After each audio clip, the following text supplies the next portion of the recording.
गणगौर तीज की पौराणिक व्रत कथा।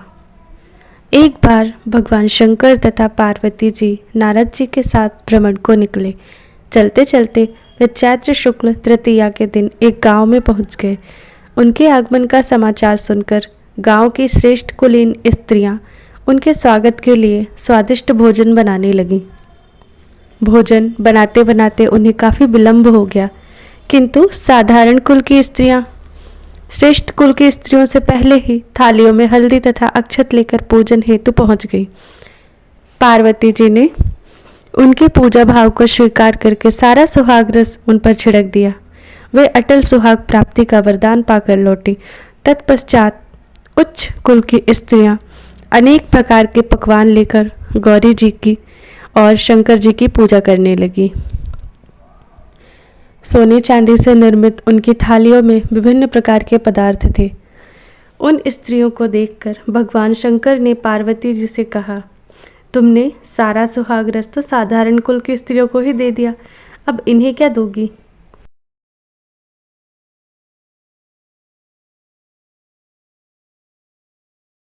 पार्वती जी ने उत्तर दिया, प्राणनाथ, आप इसकी चिंता मत कीजिए। उन स्त्रियों को मैंने केवल ऊपरी पदार्थ से बना रस ही दिया है, इसलिए उनका रस धुलता रहेगा, परंतु मैं इन उच्च कुल की स्त्रियों को अपनी उंगली चीरकर अपने रक्त का सुहाग रस दूंगी। यह सुहाग रस जिसके भाग्य में पड़ेगा वह तन मन से मुझ जैसी सौभाग्यवती हो जाएगी।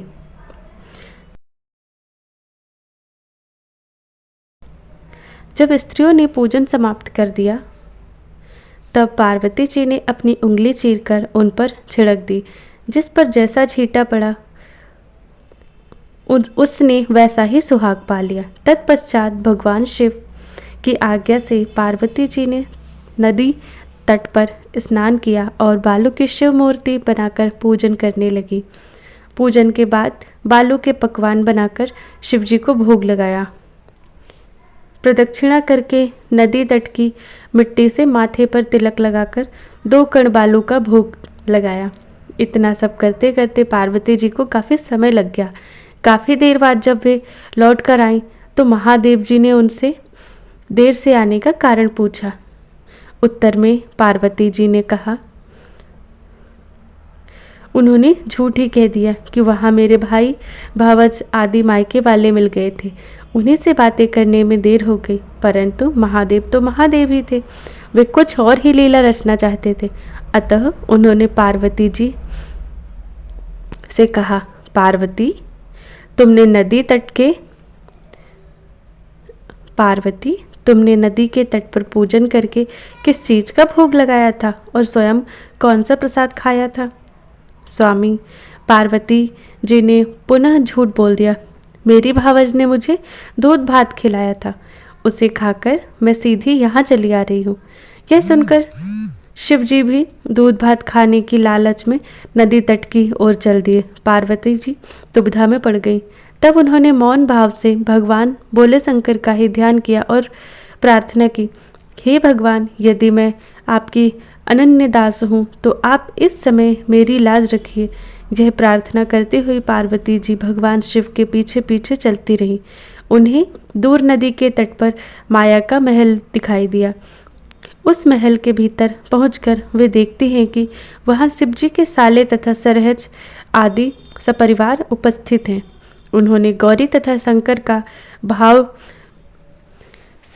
विहान स्वागत किया। वे दोनों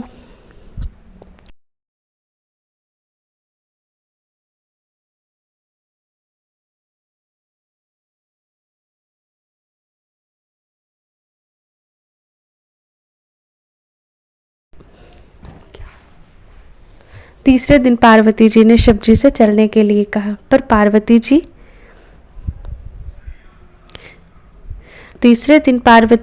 ने शिव जी से चलने के लिए कहा, पर शिव जी तैयार ना हुए। वे अभी और रुकना चाहते थे। तब पार्वती जी रूठ कर अकेली ही चल दी। ऐसी हालत में भगवान शिव जी को पार्वती के साथ चलना पड़ा। नारद जी भी साथ साथ चल दिए। चलते चलते वे बहुत दूर निकल गए। उस समय भगवान सूर्य अपने धाम पश्चिम को पधार रहे थे। अचानक भगवान शंकर जी और पार्वती जी से बोले,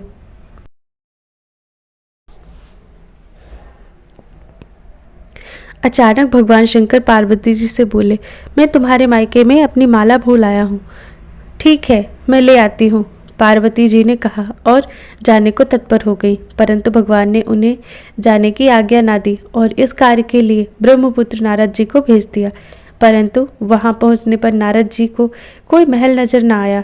वहां तो दूर तक जंगल ही जंगल था, जिसमें हिंसक पशु विचर रहे थे।